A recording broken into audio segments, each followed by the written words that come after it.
never know if it could change your life. Take a chance, you're neither wrong or right. You never know if you don't roll them dice. You better roll them dice. You never know if it could change your life. Hello, everyone, and welcome back to Dungeon Master of None. I'm Dungeon Master Rob. It's just me today, and we have a special guest. I'm interviewing a friend of mine and player, designer, all-around mensch, Andy. Hello, welcome. Thank you. Thanks for having me. How would you, you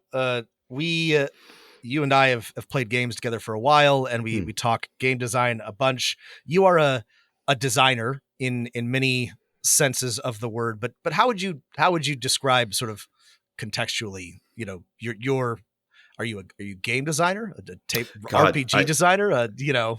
I'm primarily a designer of books and interfaces, and then only by the grace of God am I a designer of games as well. Yeah. Well, and I wanted to have you on anyway, but recently you have designed a couple of games, one full game and 95% of a second game, something along those lines. Yeah, the barometer that tracks the design of that game goes way up and then way back down, depending on whether I'm restarting or not. But yes. Yeah. So you and I have had a lot of conversations about game design, and I always enjoy picking your brain. And I want to talk to you about what you're working on, or what you've been working on, and you've got Echo of Ghosts, which we'll get to, which is a really neat 2-pager, and then Gun Magic Techno Pop. Is that the current title? That remains the current title. I like it. I'm happy to keep calling it that, but yeah. Which is longer and in varying degrees of being finished. But one of the things that I really like about talking with you about this stuff, Andy, is that you come from like an entirely different tradition than me in two ways, right? You're a designer, visual interfaces, like you said, layout, but also you didn't start playing tabletop with D&D. Right. That's right. What did you start with? Oh God. My first memory of playing games, tabletop games, is Paranoia. I would have been, 12, 13, 12, like the ideal age for that game. Perfect age. Yeah. And had absolutely no idea what I was doing, but found the sort of open-ended nature of not knowing what I was doing, like, so evocative and interesting.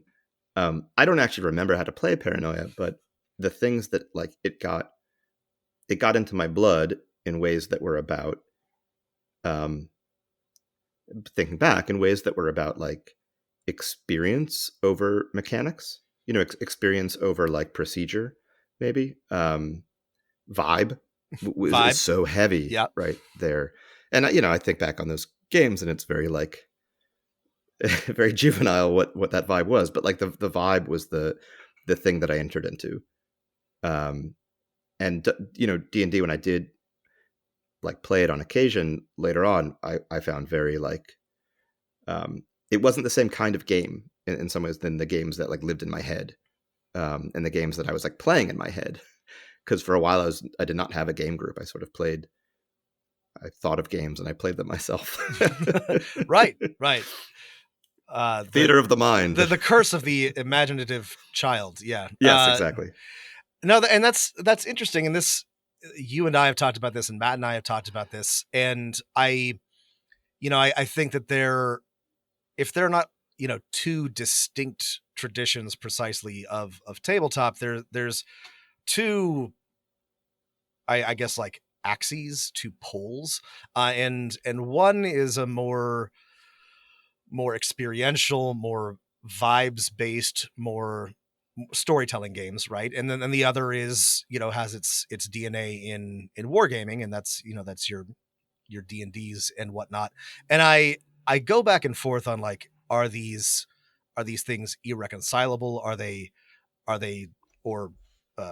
even part of the same?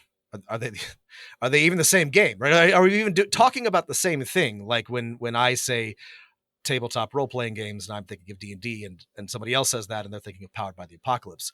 I don't know that I have an answer to this, but I find that this is something that the more that I think about game design, the more that I wonder about, and the things that, or the games that you have designed and the ones that you talk to me about and the ideas you bring up are all very, they do sort of like center on vibes and on story and on feel.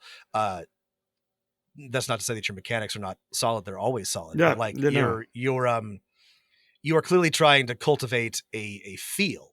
And I think that's interesting, but I think that's very hard. I mean, how do God, you, it feels so much easier to me. does it feel easier to you? Tell me dead about that. honest. Tell me about that. I'll be having tried to like think about Mechanics.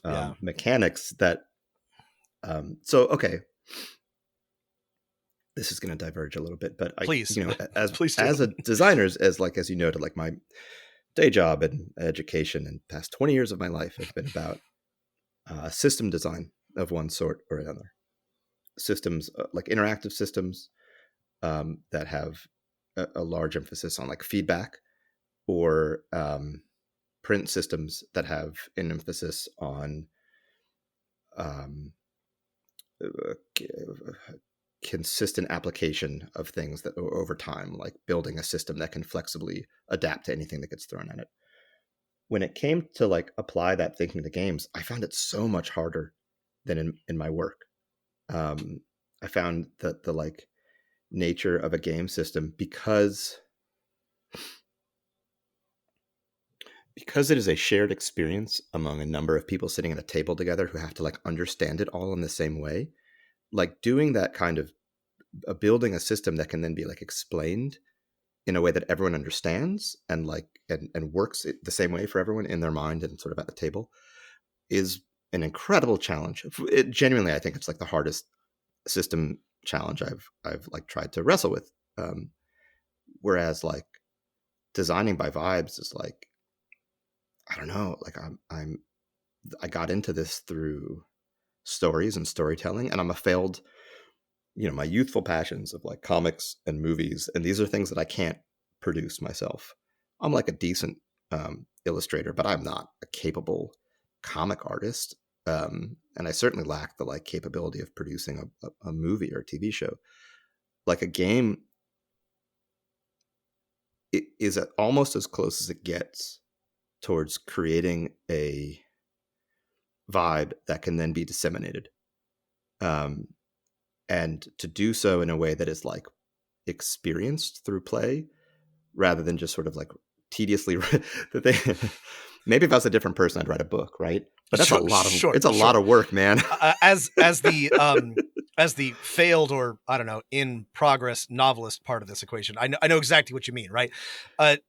Honestly, TTRPGs seem like designing and writing one seems like a nice, I don't know, side, a appetizer compared to trying to like write and complete a book. But because the book, you have to like every it's not just the framework, it is it's the everything. The book is played. The book plays itself in the reading, yes, right? That's right. Yeah. Whereas like the game is like created by the players. So if you can create the like structure, or within which like the game, the like story comes to life, like that's the job. And it feels like cheating in some ways. It does. It feels like cheating. It feels like I'm writing a book, but I'm not doing the tedious work. I'm like putting out big tent poles, and like now you guys do the rest. Yeah, you're basically just providing bullet points, and then like tell your own story. You've just sort of placed a framework there. It's not it's not easy, but it definitely feels like a different kind of challenge than creating something of your own from start to finish. I mean, this is something that I've been thinking about just a lot. That's why I like tabletop, and why I think it's such an interesting medium. Like I love to play, like I enjoy it, but like the more that I think about it, the more I think it's so interesting, because it is transformed by the players, right? And they can do a lot of work for you. And I think this is both like a good and a bad thing. I hate to, constantly use it as a punching bag, but like D&D is kind of a design mess. It's not in its current iteration all that particularly good at anything, but players have, with, gumption and staples and duct tape, like transformed it into all manner of like interesting story, right? Which is exciting dynamic play, which is what, what it's all about. My constant contention is that it would be easier and better with other systems, but like that is genuinely like sort of like an interesting thing. And looking back on like the history of tabletop, it was, I mean, this is the origin of the hobby, right? Is like, transforming, horrible nerd wargaming into something that could tell like a bit of a story. And I think that's very, very interesting. And the designers that I like that are doing interesting things in tabletop are aware of that and leaning into it, which kind of brings me to one of my other questions for you, which was, what are your, like you mentioned paranoia, but like, what are your inspirations for tabletop gaming? Like I said, we come from sort of like different traditions. We've played a lot of the same games now, but like, what's exciting and interesting for you, and makes you want to create? And this doesn't have to be just tabletop. Like, what sorts of media do you enjoy that drives you towards this? Oh, that's interesting. I mean, those are sort of two separate questions. Yeah, maybe that should be two. Maybe we should just do sort of fiction or media inspirations and then tabletop. But sure, both things are relevant, I think. The thing that I like about that inspires me in fiction and media to that has me like feel creative and feel inspired to think about games is things that are a little bit slippery in genre, which is in some ways why I think of this in game terms, because like I've played a lot of Powered by the Apocalypse games, games where your character has a like set of triggers that when they come up in the fiction, you're meant to like sort of roll or you're given certain opportunities. They're a bit like actions, they're these moves that you have. But those are often described as Powered by the Apocalypse games as ways of creating new works of genre fiction, because they're so like you play a certain kind of character, and that certain kind of character has these certain kind of moves, and you're more or less familiar with what that kind of the tropes of those characters are, and the moves lean into those tropes. That's not all that it does, but that's often what Powered by the Apocalypse lends itself to, and that can be great. But the things that tend to like animate me are things that are a little bit more like slippery in terms of genre. They don't really feel like one genre or another. The inspiration for Gun Magic Technopop is primarily like these Vertigo comics in the 1990s, and in particular this comic called The Invisibles by Grant Morrison, which was it had a kind of like it had a way of like refusing to be too much of one thing or another in terms of its influence and the way that it like plays out. It described itself, or actually this writer, God, what's his name? Ken Wolk, I think. I should check that. But a writer described it as being it's like dressed up in action adventure drag. And I really like that concept. Like I like the way that like you would wear one set of clothes on top of another set of clothes, and like, so my games are often, as I'm designing them or thinking about them or getting excited about them, are often sort of about the way that we take on these fictional like identities and can kind of shed them and pick up other, that they're a little bit like, I like thinking about playing characters that are not entrenched in one trope, but instead move between these kind of positions. So I like the fiction that gets me excited about this stuff is stuff that tends to be like when The Matrix first came out. At this point, The Matrix is so like entrenched in sort of pop culture conscious that it like you put somebody in like a black trench coat with a gun and it's like, oh right, it's The Matrix. Right. Yeah. But when it came out, it had this like feeling of being in between all these different spaces.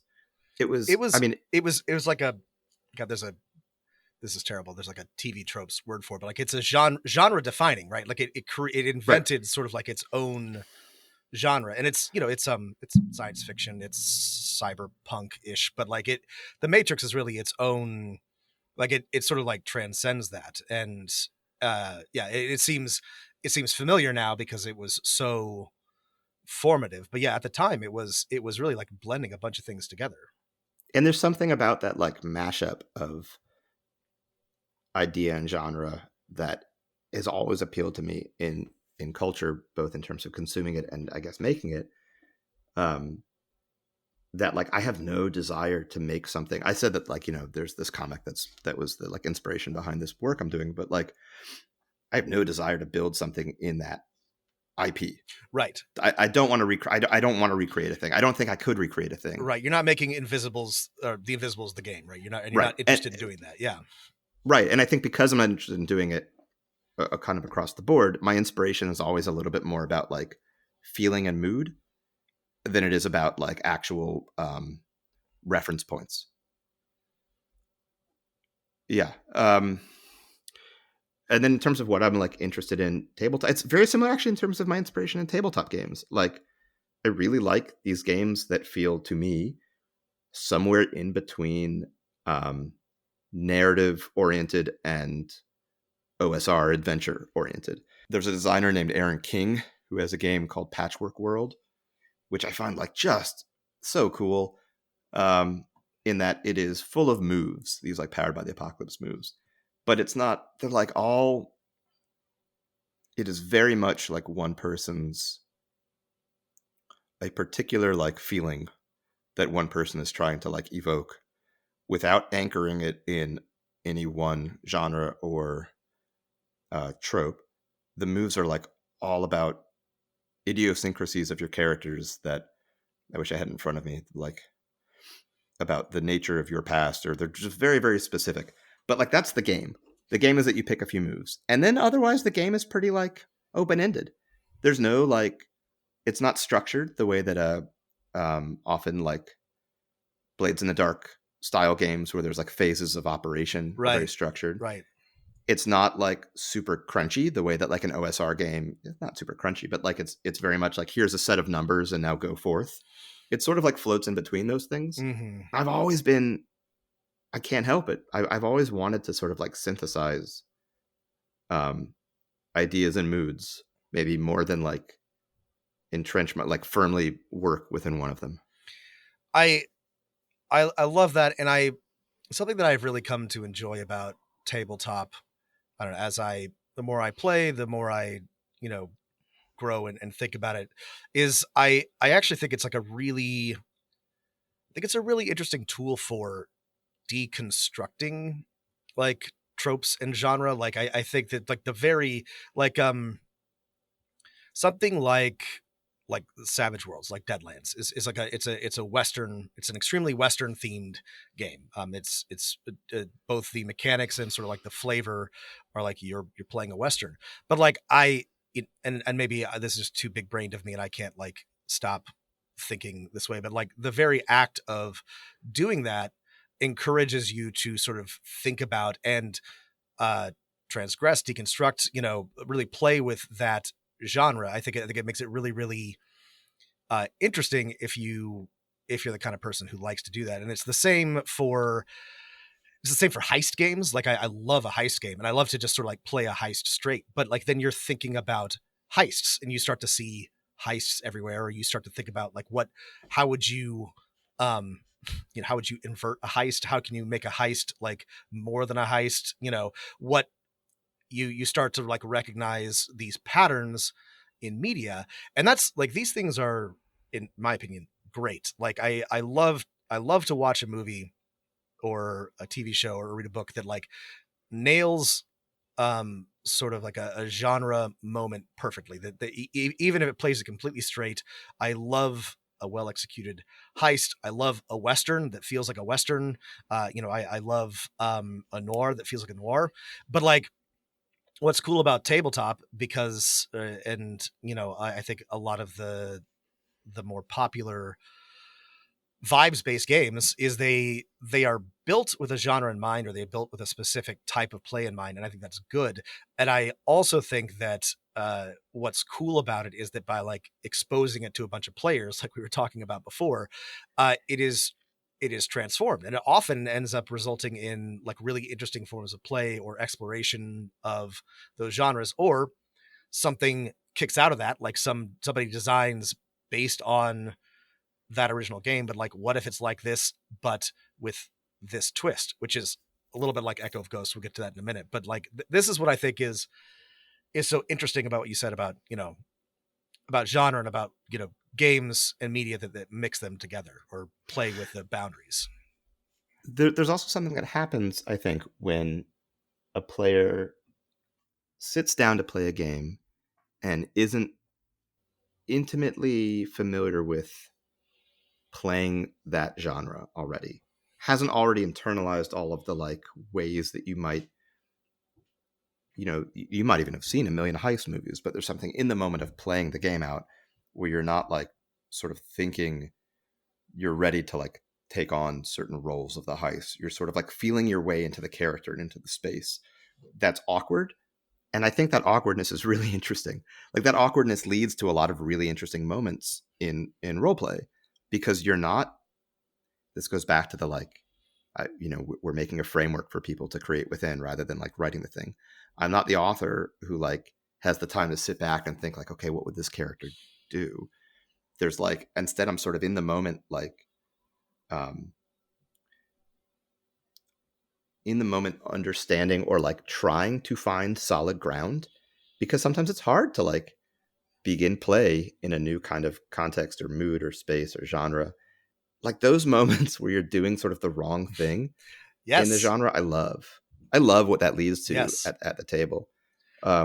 When, you know, like it's a heist and somebody like is like trying to get a hold of their character and it's like, okay, I'm gonna play my character like super confident, and like that leads into like just, oh wait, this isn't quite a heist, this is more of like a Coen Brothers movie, Right. where like you're not doing the right thing, you're doing the wrong thing at the right time. This is now a caper. It's a it's a comedy of errors. You know, this is one of the things that one reason why I haven't fully abandoned like D&D style play or D20 play, and that is because I have, you know, almost exclusively played with people in the past 5 or 6 years who are not coming to the table with genre expectations and are doing exactly what you're describing. They're they're playing it wrong, and that's where you get like that's a joke. There's no way to play wrong, but like they're doing the thing where they like, you know, they like want to befriend the goblins, or instead of you know, doing the quest they've been given, they like want to set up a merchant stall, and you know, and this is, again, it's this is, I guess, like where I get like mixed up, because I want the system to work with the game, and I want it to encourage play, and I want it to facilitate play, but also there's something very, very entertaining about just letting people bounce off of it and rattle around and do their own thing with it. I'm I lately I have been comparing role-playing games to sports a lot in my mind, because you know, I think that there is sort of like an important parallel, but like uh rugby, football, American football, soccer, um Irish football or Gaelic football, Australian rules, these are all offshoots of the same general sport. Like these are all like, you know, ball goes down the field games, but over time, you know, people decided that they liked playing that general concept in different ways, and it created a bunch of like cool but very, very distinct forms of play. And so I you know, me personally as a GM and as somebody who's trying to design games, I'm like, I want this game to have rules that work and function and are easy to understand and facilitate play, but there's also a part of me that's like, just make a thing and like see what people do with it. Yeah, I mean, the make a thing and see what people do with it is like, this kind of goes back to where I think about vibes in games. Like, kind of at the end of the day, you could have a coin flip for any encounter, any like right conflict resolution. Yes. And like everything else is about like, how do you encourage a certain kind of like fun to be had? I mean, obviously that's like really reductive, and it's probably kind of boring unless you're in the most like LARPy of sort of mindsets. But like, the more open space there is, the more you are sort of saying, yeah, let's build a stall. Let's sort of do whatever. Let's like, yeah, let's start a bar. And then you're just sort of like talking it out. One of the things that Powered by the Apocalypse games do is like they put up guardrails for that stuff. Like, it's not necessarily the intent, but like when your moves for your character are so like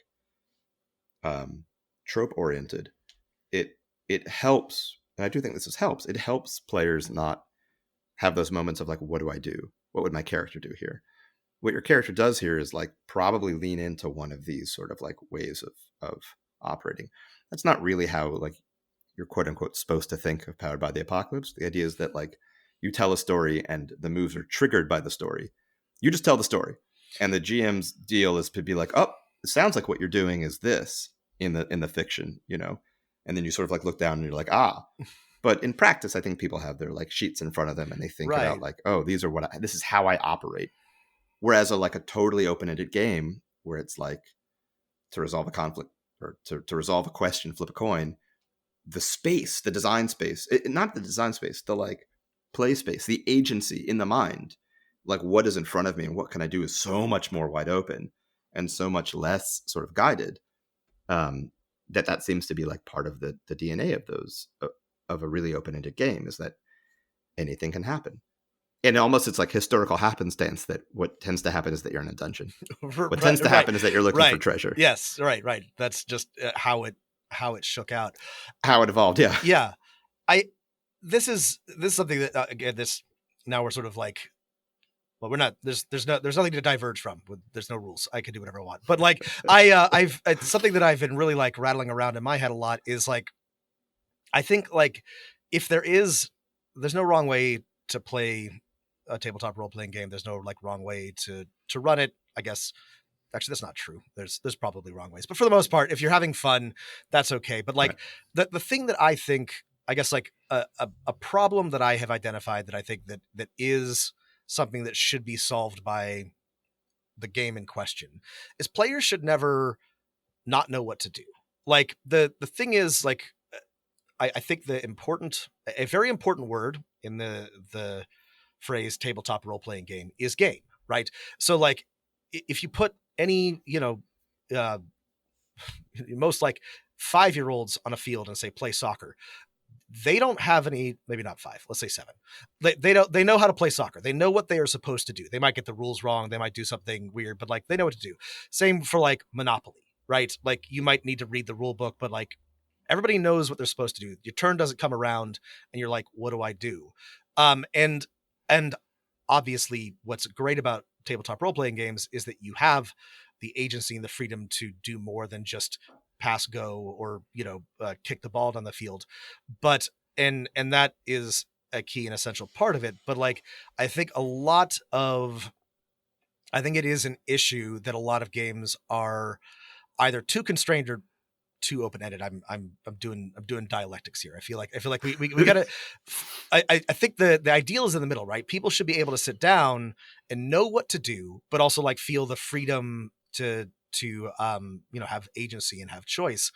And there are a lot of games that I like that do a good job of this, but I have yet to find one that like really like you can just sit down. You'll never be able to just like pick up a role-playing game the way you can Monopoly. But I do think that because of sort of like the historical forces and the design ideas that inform modern tabletop, that like it still is a little bit too difficult to get to that point with most players, especially complete newcomers to the genre. I mean, I think you've identified like a really interesting and important problem that I think a lot about in my other work, which is like onboarding. Like, what does it mean to encounter something with only the least amount of context and go from being someone who you go from being confused to being like capable to potentially over time being like empowered. And that kind of onboarding of games is something that we just don't do much of in most games. I've read a lot of games at this point. And there's not many games that spend time thinking about like, how do you teach this game to somebody? Usually it is like a brick ton of like of play and rules, and it's just like you're going to figure it out and then you're going to disseminate it. I think there's a lot of opportunity with games to think about like one thing. I have like a list of things that I just like keep kicking around, and one of them is like, all right, what if the game started with like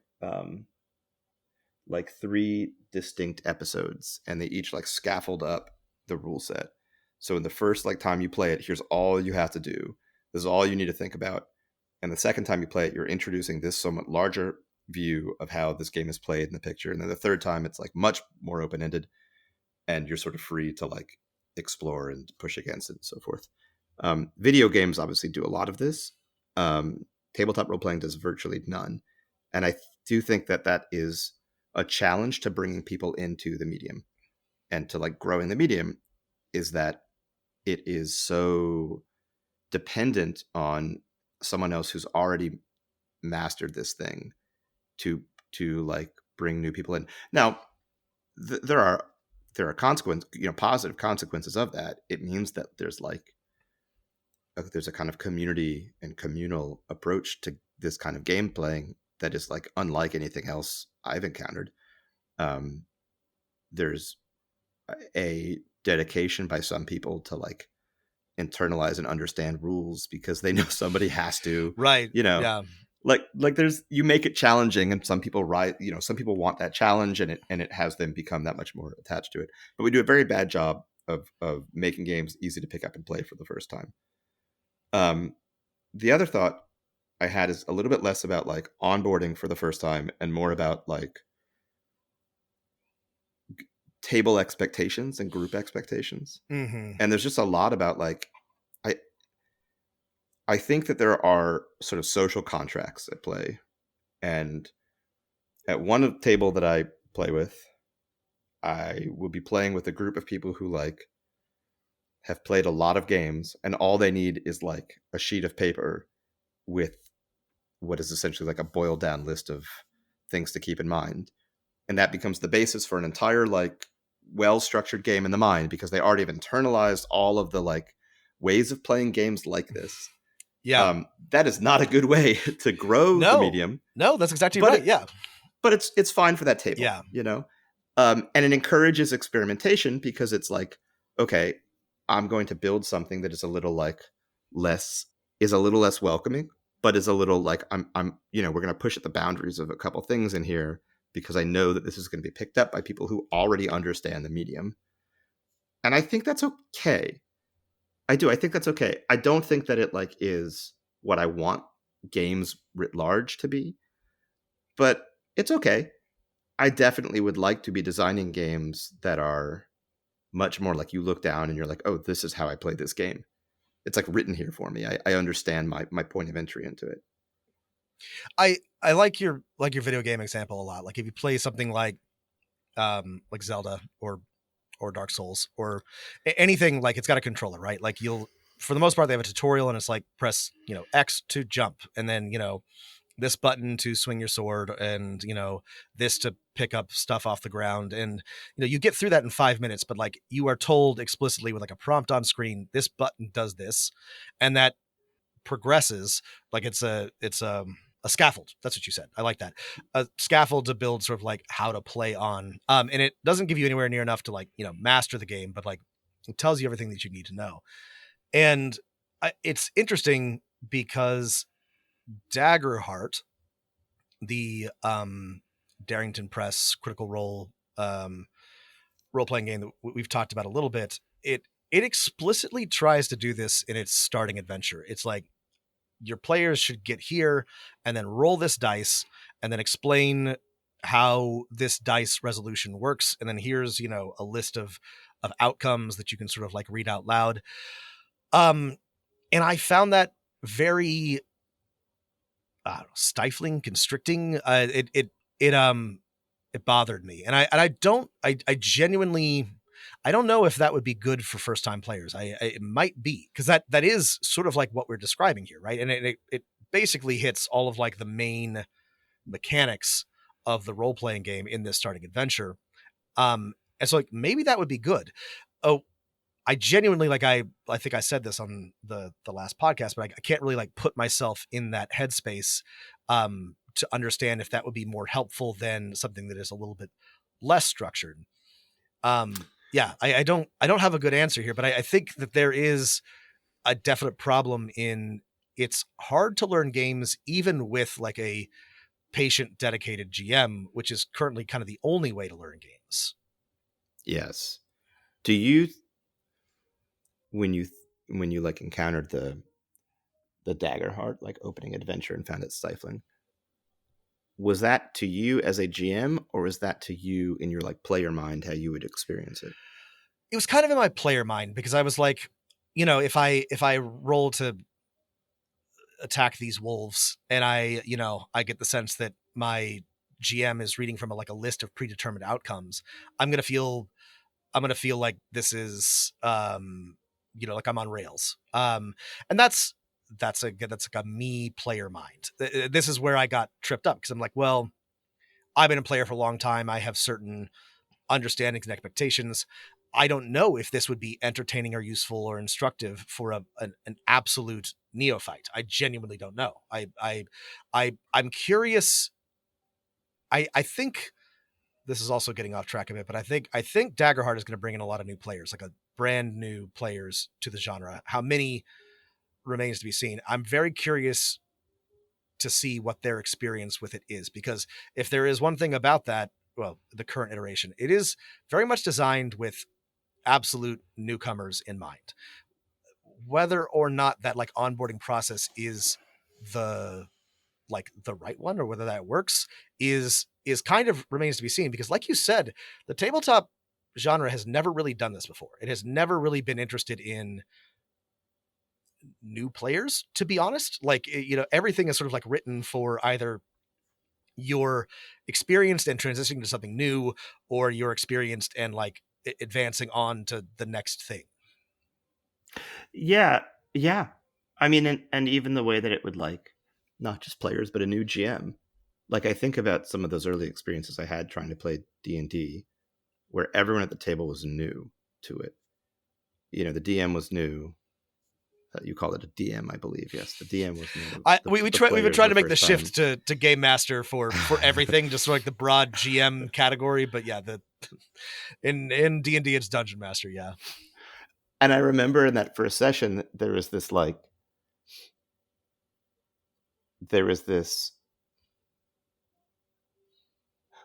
way that the introduction to it felt like a series of texts and boxes. That like, oh, you're going to read this text in the box. And then like, okay, now we pause. And we're like, okay, what do we do now? We read this text in the box. And I think that is generally considered to be like not a great way to learn the game, and not that like exemplary of what the game is. If there were something that were, I haven't read the Daggerheart opening module. I should. I'm super curious. If there were a way to, instead of it being like, here's a pick list, although I love pick lists, and so I'm sort of into like that as a possible approach. If it were like prompts that were like asking the GM in that moment, like, describe the room. How does it smell? What's the sound of their feet as they walk on the floor? Like, if there were these sort of like open-ended prompts that had a new game master thinking about the kinds of ways that they will, the skills that they're going to begin building as a GM. Like, how do I make something sort of evocative? How do I like create an NPC that is distinct? Like, here's an NPC. Maybe their name is this. Like, do they do this? Do they do this? And like, it's sort of like, oh, okay, right. So these are training the GM. Maybe what I'm saying is like a learning how to be a GM seems as difficult and important as learning how to be a player. And thinking about how those two things might go hand in hand is really interesting to me. That's exactly right. And like it's something I'm thinking about all the time. It's why we've done 300 some odd episodes of this podcast right. But no, we obviously haven't solved it. And like, this is an exaggeration, but like, it's kind of my life's work. Like I'm trying to figure out, like, I think like I love being a game master. I have been for 20 years. It's made me it's made me a better writer. It's made me a better, quicker on my feet. It's, I have lots of dear friends that I have made through playing these games. I want other people to feel comfortable doing it. I've had dozens of players over the course of my time as a GM, and I think I know two, who have gone on to be, consistent GMs of their own. And it is intimidating, and you hit on something important, which is like these books, these systems, these role-playing games are trying to do two things at once. They're trying to teach players how to play, but they're also trying to teach game masters how to game master. And sometimes at the same time, sometimes there's a game master section, but like this is to me a really, really interesting, both like writing, design, just systems challenge. And I think I don't know that there's like, I'm positive there is not like a way to do these both at the same time perfectly, but some systems I think do this better than others. And this is definitely like a thing that I am interested in, like working on and poking at, because it's tricky, right? Especially like getting started with any new game is the biggest hurdle. And I don't know that it has to be as hard as it is. I think I don't know that I've seen it done. I mean, I don't know. I've certainly seen like games that are easier to pick up and run and games that are harder to pick up and run. We talked a little bit about Powered by the Apocalypse and what it does for players in terms of like making players, offering certain like guardrails, or certain, not guardrails exactly, but like characters are inclined towards being certain characters, not just having certain like actions they can take and you fill in the rest, but really being certain characters based on their moves. The other thing that Powered by the Apocalypse games do fairly well is think about the game master as a participant, with a sort of asymmetric rule set, kind of like most of those games. And in fact, most games that I read now have like a set of GM principles to keep in mind when playing the games. And reading those principles for the first time was really like, it wasn't that I hadn't thought of them before. I can't remember, probably like Dungeon World I'm thinking of here, but Blades in the Dark has something similar, I think, where it's like, be a fan of the character. Yes. Mm-hmm. And like, oh, right. Like that is a good way to encapsulate a lot of the relationship between a GM and a player, that even if the GM is like, you don't know, like, am I meant to be opposing am I the antagonist? Yes. Am I the like, all right, I'm a fan of the characters. Like there's ways of boiling it down that I think help set the mind. It doesn't necessarily teach you how to play the game, but it helps set the mind. Then there is, I mean, some games do though, like Dungeon World, which is flawed in some ways, for all of these various reasons actually, but like the GM had moves. You had your own moves, and like when there was a pause in the game, like these were the things that you could do. You could like change the environment. You could like make things, introduce this complication, and I thought that was a really interesting way to think about systematizing being a GM. It's actually not at all the way I play it. Like it goes entirely against how I find natural, like what I find natural about running a game. Yep. But it was an interesting approach. This is interesting to me, and it's something that I've thought about. I sort of I'm inclined, to sort of like bristle at it, because I'm like, I'm the GM. I have, I need absolute authority to, run this game, or else it's not going to work.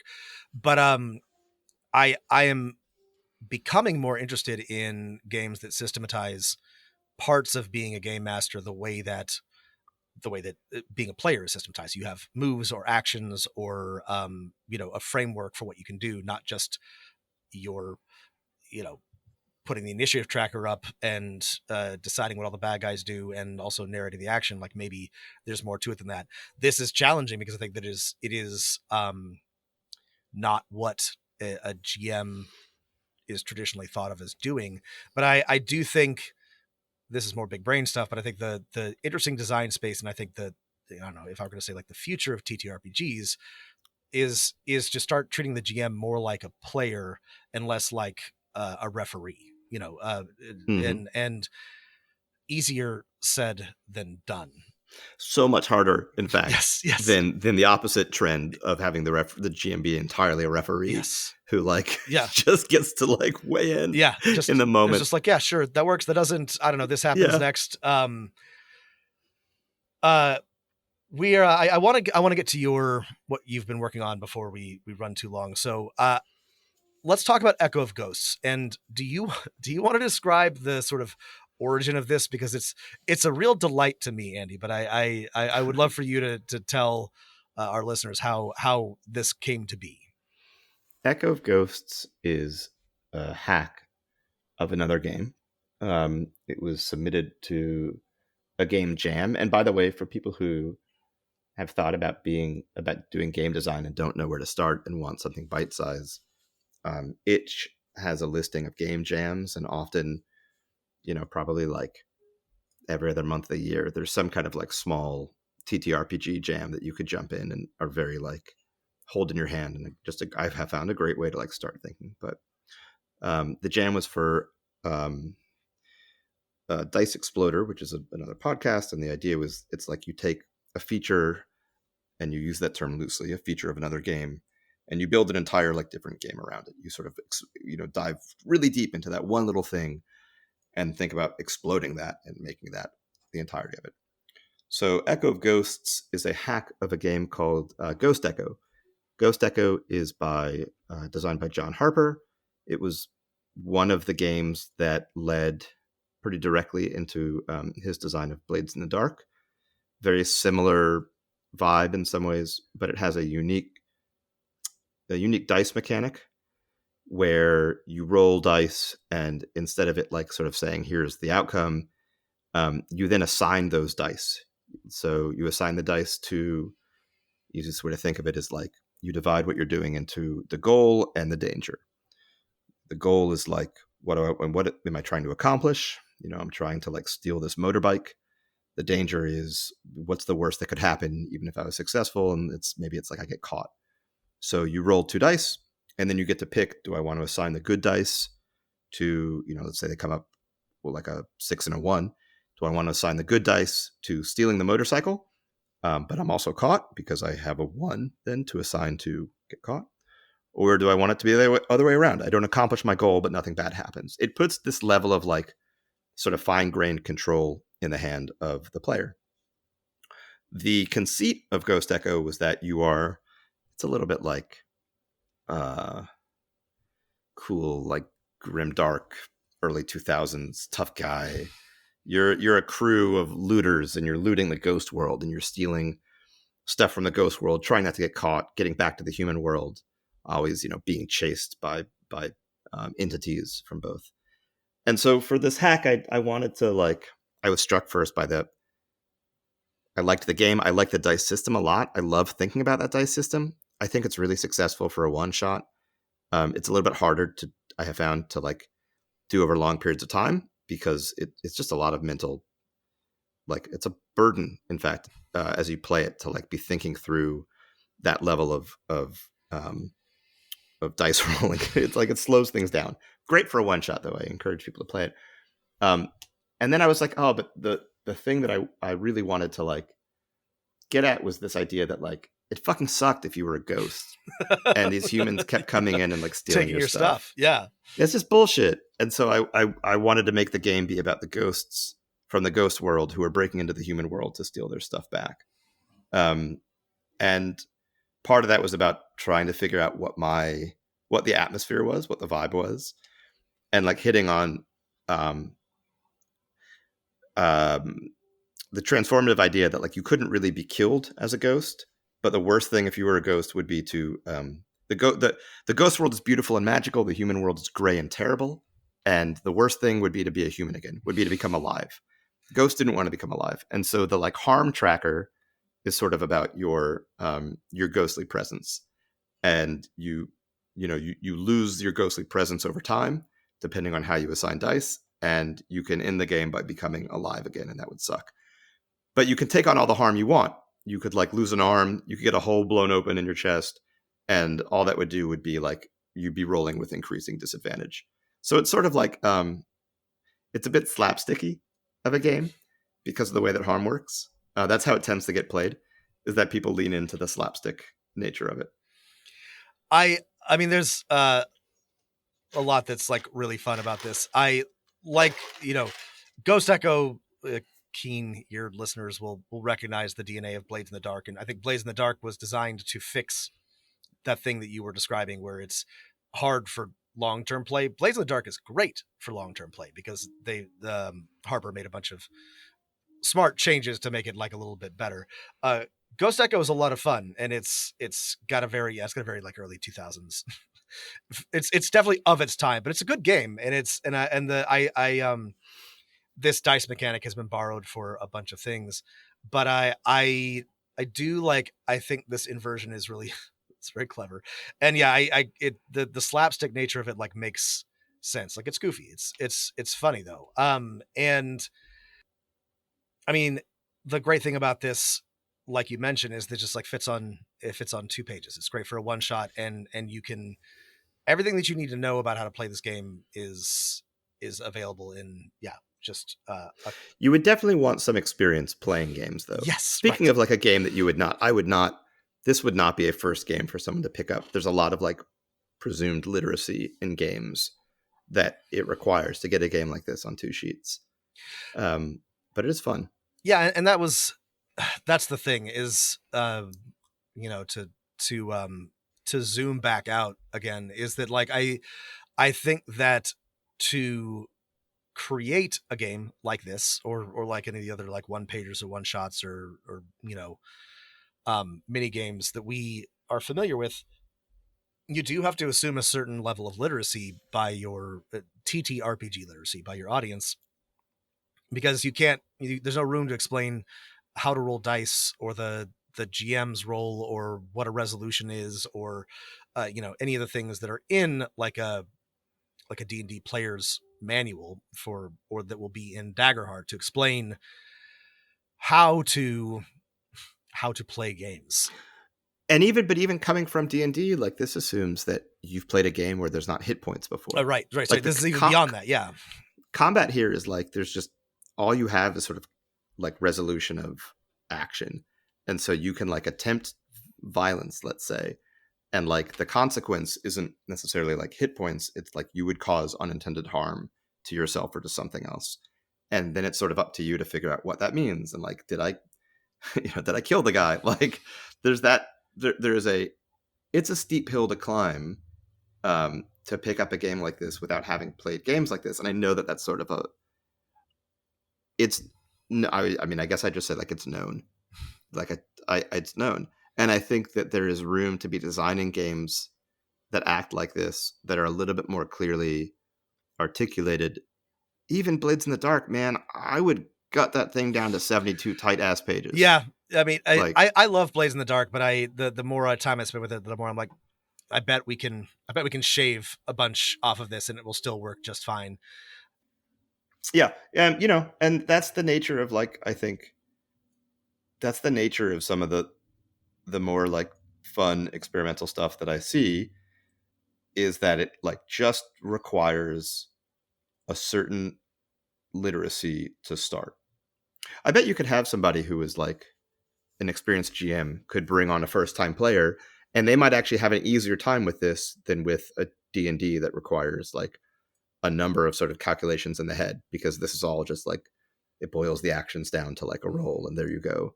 But it would just require somebody to know what they're doing. Yeah. I mean, I think the the mechanics are really simple and easy to explain, and I think they make a lot of sense. You know, the goal and the danger, it's very straightforward. The issue arises, and this is not a problem with the game itself, but with like, well, what do I do, or what can I do, or you know, and that's, you know, that's the sort of like eternal challenge. But like,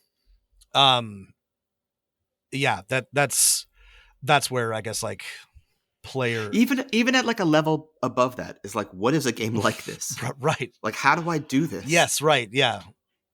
I have a friend who, you know, I shared this with because they, you know, we show each other what we're working on, and he was just like, I have never played a game like this. Could I play this with my family? I was like, no, there is not. It's not going to happen, because the very basic, not that they couldn't, but that like to understand that we're going to sit and like riff together, and like that riffing is the game, like that the riffing is the game is like, man, you can describe that so many different ways. You can give it so many different spins in introductions in game books, but like you have to see it to understand it. Yeah. It's something. It's impossible to communicate, right? Like, or I don't know. I think it's very close to, you can show it, right? You can demonstrate it. You can bring somebody in to it, but you could not describe how a game like this is played. Not very well. It's difficult to sort of like capture the intangible nature of it. Let's talk about Gun Magic Technopop, going up a level, which is a much more ambitious and complicated project than Echo of Ghosts, but with you know, I think some similarities. Yeah, I mean, Gun Magic Technopop is I really do think the challenge in making it has been figuring out what not to include. You could make, one thing I've realized in doing this stuff is like, you can make a tight game. You can make a tight game that fits on a page by having limited mechanics and descriptive sort of like vibe text written into the description of the game itself. Like you can tie a lot of that stuff together. You can boil things down. But I get really excited about the things on the edge of that, like not just the core central like mechanic that makes a game work, but all the stuff that like sort of that we've been talking about, the stuff that says like, what do I, you know, how do I, what really interests me in game design is coming up with mechanics that aren't just sort of rules for the sake of like operation, but instead sort of feed back into the sort of feeling and meaning and vibe of the game itself. Mm-hmm. That if you could have a rule set that in some ways like can sort of only be used to play this game, I'm not saying that's like ideal at all, but it is the thing that I keep like, I love games where the mechanics of the game are designed for that game specifically. Hopefully they're very easy, they're intuitive, etc., but like they're just built into the game. And like I get excited about things where it's like, okay, what if we had what if each game session ended with like a downtime ritual where your like group of people who are all sort of like metafictional weirdos had like a psychic ritual to like look into the future, and what you see, you know, maybe there's a pick list, maybe there's like a roll, maybe there's just prompts, is like the start of the next session. And like you know, trying to like resolve some of the things that I experience as a GM and a player about like, what am I going to do? Like, how do we keep this moving? How do I like create, how do I act in the moment where I don't know what my actions should be, and sort of build them back into the game as mechanics that are like narrative, derived from narrative and feed the narrative. Man, that's the most fun. It really is. And I think part of the challenge has been, how do I boil that down into a system that will stand on its own legs? Because the more you put in, the more how to put, like, the more knobs you put on a control panel, the more you have to like do to teach mastery. And so by adding complication into like a system, like there's a game Errant that came out recently, and Errant is basically like there's a core game and then there's like procedures, and the procedures are for everything from like picking a lock to like running a bar. The core game is just this thing, right? But then they have all these different procedures that stack on top. And I find that a really fascinating bit of design because it kind of lets you do best of both worlds. You don't have to use any of it. You don't have to use the lock-picking mini game that is given like 2 full pages in the book. If you want to pick a lock, you could roll to do like whatever, dexterity or some shit.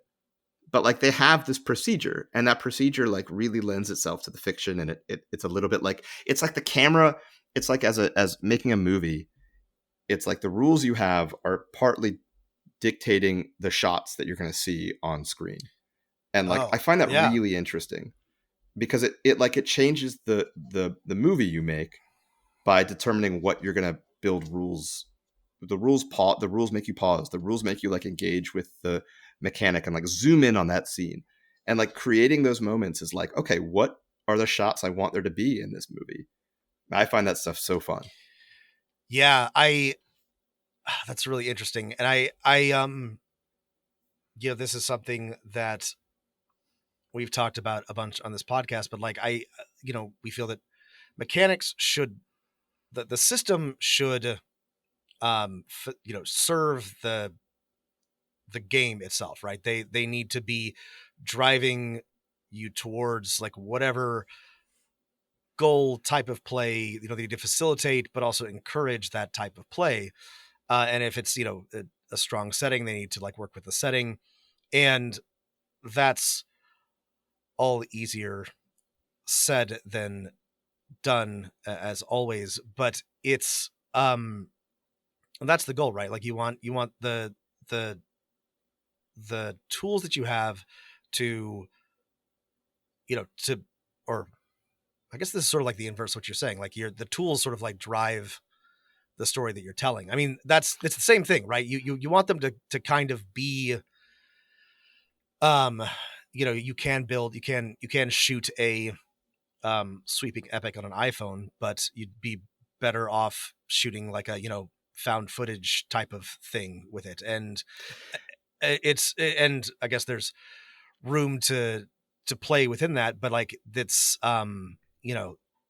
it takes pressure off of the players and off of the GM if everything sort of like is driving in the same direction. Yeah. And I've played games where like rules are fun, and I've played games where rules are tedious. And where a rule is tedious, I don't want to do that action. It's like, oh, I don't want to pick that lock. I've got to like do all, jump through these hoops to play this like tedious mini game. There's a video game, I think, analog in here too. It's just like, yes. I'm just going to leave I'm going to leave that chest there. When the thing is fun, it's like, not only do I want to do it, like I want to see that on screen. I want my character to have that moment of engaging with it. And so like, I like the idea of fun rules. I like the idea that the mechanics and the actions that I get to take are spark a scene in the mind. If I was a different player or a designer, I can see how all I would need is like, I could just build, and maybe maybe this is what I should be doing instead, because it's so hard sometimes. I could just build what's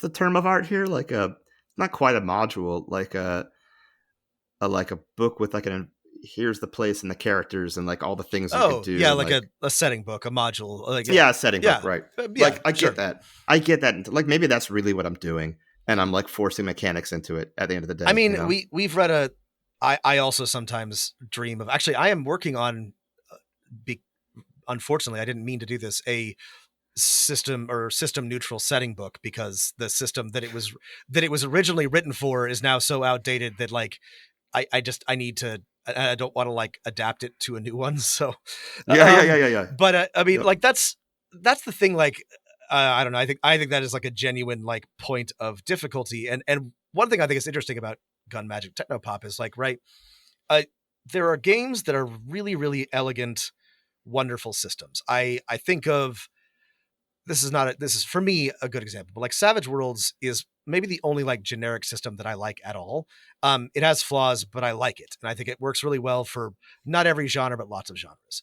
Blaze in the Dark is also like a great system, but in terms of like setting and vibes and feel, it is, in my opinion, immaculate. Like I think it's just so well done. And then there's like everything in between, right? Like, and I think like an open question when it comes to game design is like, what's more successful? What do people want? And I truthfully, I think people do want, like, they want vibes, they want setting, they want art, they want to be given something to play in.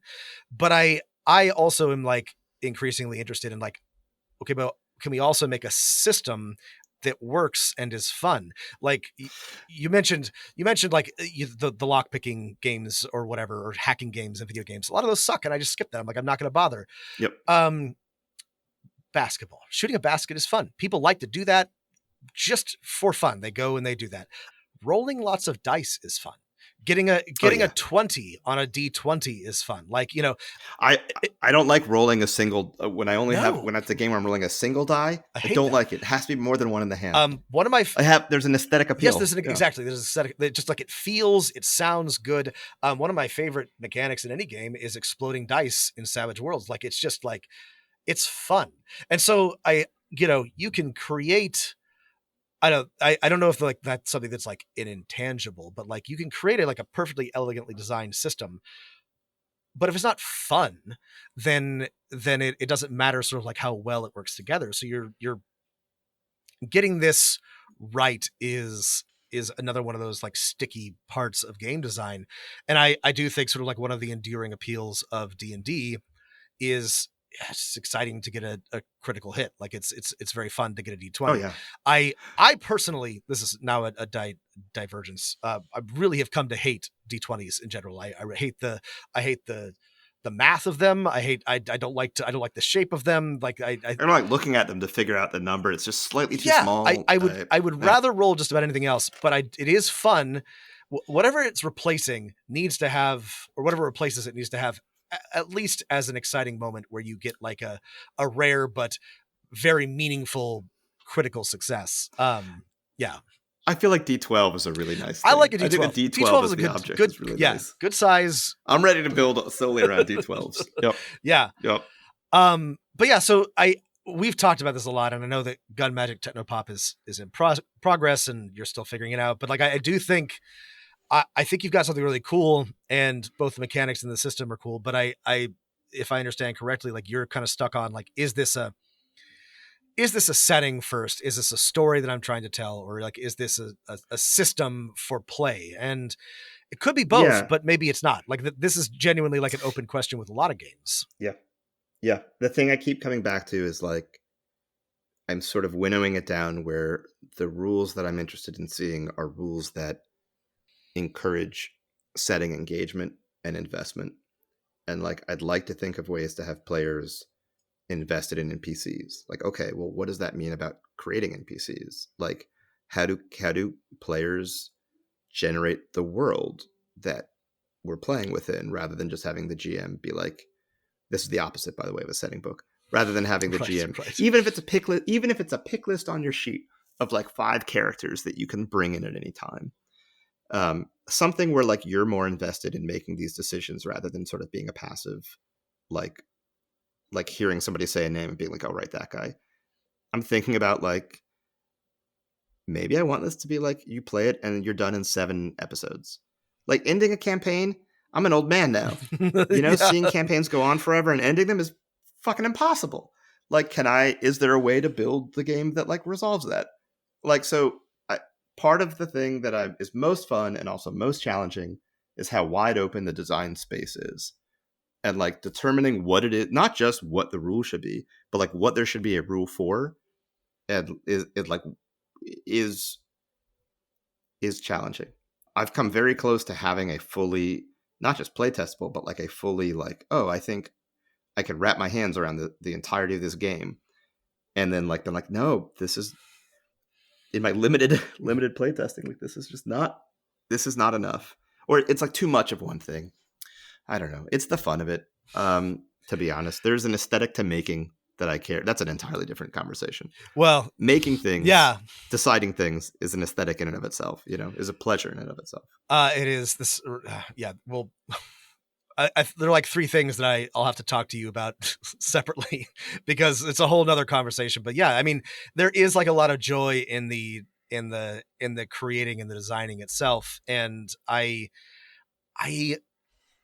don't know, maybe it's because I spend too much time doing it, but I am an optimist. And I think that there's a really interesting opportunity in tabletop right now to do interesting things, interesting design space. Yeah. I think part of that is because there's not enough money in it yet. Like, it's 100%. Yes. And, there's not enough money in it. And it also is not expensive to do. Yes. Right. It can be expensive to buy a book, but it's not actually expensive to like, other than your own labor to make the thing. Yeah. It just requires like a keyboard. It's not expensive to play the thing. It's just dice and people at a table. Like, it's very unique in that way. It doesn't cost money the way video games cost money, neither to produce or consume.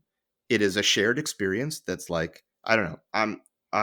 There's a lot about it is that there is not an easy way to make a lot of money off of it that is allowing it to be such a hotbed of exploration of like play and agency that we don't have other analogs for right now. Like, video games are so far gone from that space. It's interesting because in the early days of video games, they were a little like this. There were a lot of like sort of, I don't know, rebel coders and anarchists and people who made like weird little games. Nobody played because the people who had equipment or knew about video games was, a few dozen people in a few different places around the world.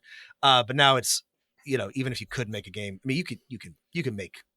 There are still individuals who are making indie games. They do. It's God bless them. But it's a real crapshoot, And but yeah, I do think it's also like a fun sort of like multimedia exercise. Like it's writing, but it's also design. It's also a little bit of math. It can be very artistic depending on whether or not you or someone involved is inclined that way. So, but it's also, I think, this is the problem you're running into, and I sympathize with, is like, because it's so open-ended, you can kind of get stuck with the possibilities. I'll close by saying that I think if you're inclined towards trying it, the best way to start is by hacking something else.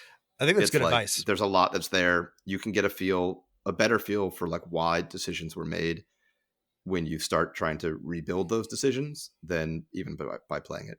And it's fun. That's good advice. All right, Andy, we'll have to have you back. There's a lot more to talk about, but where can people find you if they wanted to do that? Well, you can find Echo of Ghosts at my itch page, which is andypressman.itch.io. That's right. Pressman is with a P. We'll put this in the show notes too if you check there. I blow out mics a lot and it sounds like a T, but it's a P like Peter. And on the internet, I've been using my name for so long, unfortunately, that I can't escape from it anymore. So thank you for having me, Rob. This has been a real pleasure. This is a lot of fun, Andy. Thanks for coming on. Thanks for listening, everybody. If you have questions for me or thoughts or concerns, please let us know on email, Discord, or on Twitter. And whatever you do, keep rolling them dice.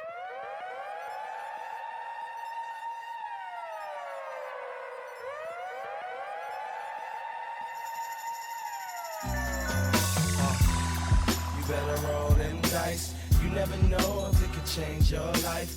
Take a chance, you need a wrong or right. You never know if you don't roll them dice. You better roll them dice. You never know if it could change your life.